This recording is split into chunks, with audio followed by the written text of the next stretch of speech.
Dumating na sa Pilipinas ang delegasyon ng Malaysia kabilang si Prime Minister Najib Razak. Tatayo siyang saksi sa pagpirma sa Bangsamoro Peace Framework Agreement. Nakatutok si Salima Refran. Salima. Jiggy, nasa bansa na si Malaysian Prime Minister Dato Sri Mod Najib Tun Abdul Razak para sa kanyang state visit at pagtayong saksi sa pagpirma ng Bangsamoro Peace Framework Agreement sa pagitan ng gobyerno ng Pilipinas at ng MILF bukas. Alas 4 ngayong hapon, lumapag dito sa Villamor Air Base ang private plane na sinakyan ng punong ministro at ng may bahay nito. Kasama nilang dumating ang ilan pang matataas na opisyal ng bansang Malaysia. Nag-tweet pa nga siya tungkol sa kanyang pagdating sa bansa at sa pagtulong ng Malaysia para magkaroon ng kapayapaan sa Mindanao. Pinangunahan ni Foreign Affairs Secretary Albert Del Rosario ang arrival honors para kay Prime Minister Najib at kanyang delegasyon.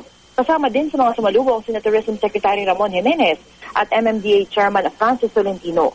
Malaki ang ginampan ng papel ng Malaysia sa nabuong framework agreement. Tumayo itong third-party negotiator sa peace talks simula noong taong 2001 at naging pinuno ng International Monitoring Team simula noong 2004.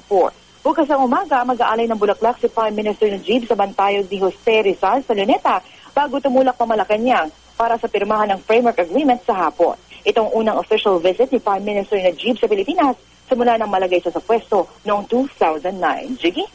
Maraming salamat, Salima Refran.